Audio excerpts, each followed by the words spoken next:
Agri sa agrikultura, maunlad na buhay masagana.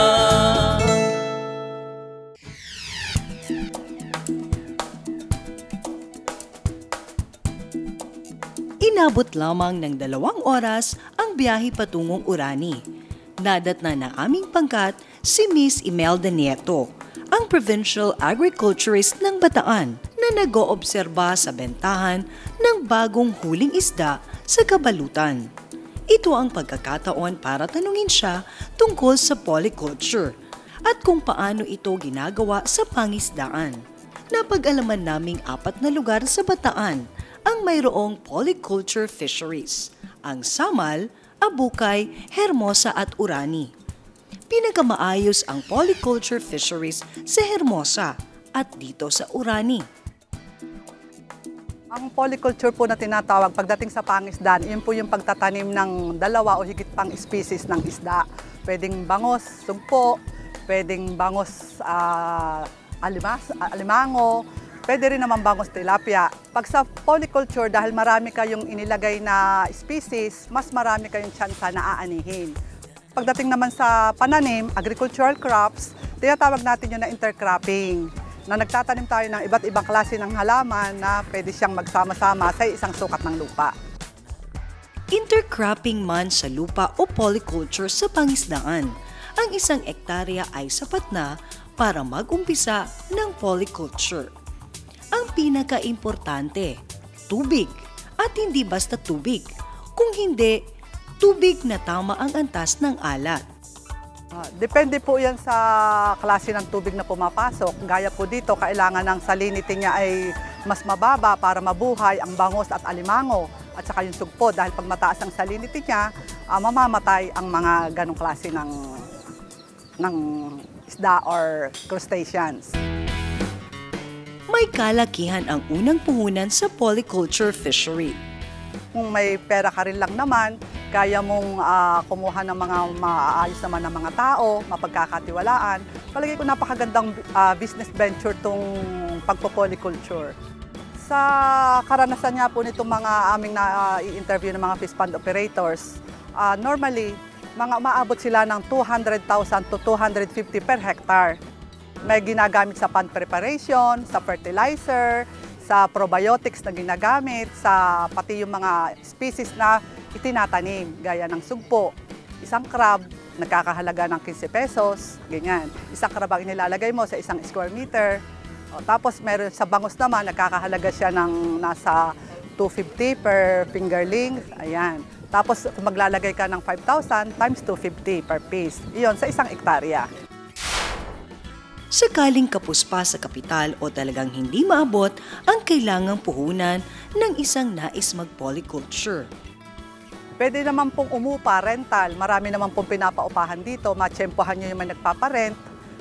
Karaniwan, yun nga, sabi nga ay nasa 30,000 per hectare ang upa sa loob na 1 taon. Pwede ka maglagay ng tree cropping sa 1 taon. Pagdating sa kaalaman, may ibinabahaging tulong ang pamahalaang panlalawigan ng Bataan at ang Bureau of Fisheries and Aquatic Resources. Sa parte po ng LGUs, ang nagiging po namin, nag-extend kami ng mga technical assistance sa ng water parameters, tinuturoan namin yung mga fish pond operators, lalo na yung sabi nga nila, kulang sila ng kaalaman nung araw. Kaya ngayon, mas maganda ang kanilang ani dahil sa mga technical assistance na pinoprovide, nakakagain sila ng mas malawak na kaalaman sa pagpo-polyculture through training, seminars. Regular po iyon. For this year, meron kaming naka-schedule na 4 na seminar, 4 na trainings. Taon-taon yon palagi. Patuloy na gumaganda ang pangisdaan sa Bataan, kung saan ang malakiang polyculture sa gitna ng dagat ay nauuwi sa mariculture.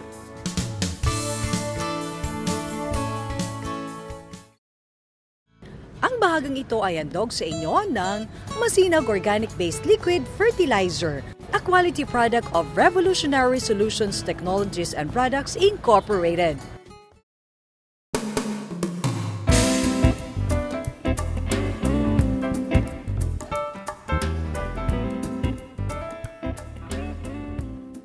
isang kilalang scientist na mayroong produktong organikong na-develop si Mr. Frank Santa Ana ay sina Johnny na Johnny at Christina sa Metro Manila.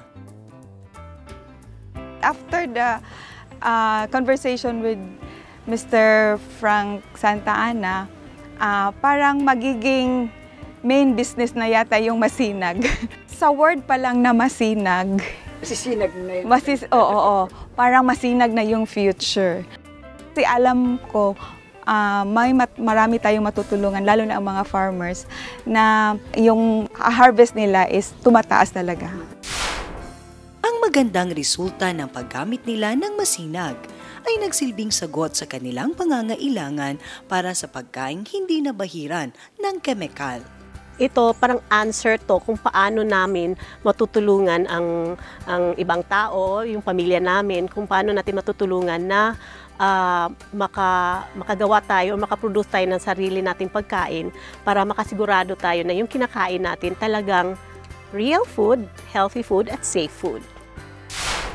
Mula nang gamitin ng magkaibigan ang masinag organic liquid fertilizer, marami silang naging positibong karanasan. Ang mga namumulaklak na halaman na balak lamang nilang gawing organic insecticide ay yumabong at lumaki. Ngayon, ang bulaklak ng mga ito ay malaki ang potensyal na maibenta.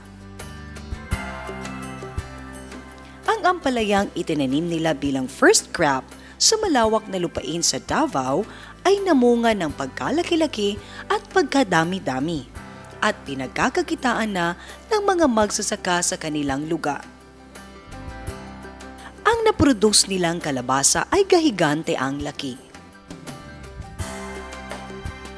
Ang puno ng kape sa kanilang farm na dinatnan nilang umiitim na ang dahon at di na pinakikinabangan ay pinasigla ng pag-i-spray ng masinag. Ang matalik na kaibigang si Boyet, isang agriculturist na residente na ng Canada at dumalaw lamang sa Pilipinas, ay naingganyong makisama kina Christina at Johnny sa farming. Dito sa farm, parang inalo ako ni Christina na mag-farm daw, mag-garden as for for consumption. Then gitry ko dahil nakwento niya tungkol sa masinag. Then hindi ako convinced before sa masinag. So what I did is gitry ko yung masinag dito sa farm namin ni Christina. Then now nag-enjoy ako din nung na-start na namin tong masinag. Nag-enjoy ako. So that's why nagstay ako na matagal ngayon dito. Samantala, walang pagdududang inirekomenda ni Christina at Johnny ang masinag. Hindi lamang ito pataba, kundi epektibong pangontra sa peste at may kakayahang pasiglahin ang naghihingalong pananim.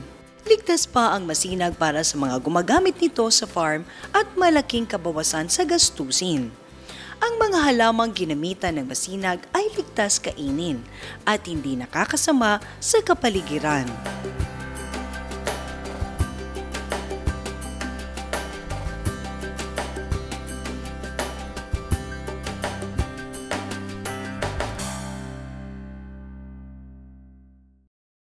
Sa iba't ibang reyon ng bansa, maaring nauulit ang mga karanasan ni Johnny at Christina dahil sa masinag. Isa sa mga araw na ito, kung kayo ay nagkaroon ng magandang karanasan sa masinag organic liquid fertilizer, maaari ninyo itong iparating sa amin at malay ninyo, baka mapasyalan namin kayo. Samantala, abangan ang istorya ni Ma'am Vic Santos ng Orani sa pagbabalik ng Agri, Kultura, etc. Agrikultura ang susi sa kaunlaran. Agrikultura masaganang pamayanan. Agrikultura ang kabalikat ng bayan para sa ating kabuhayan. Agri sa agrikultura.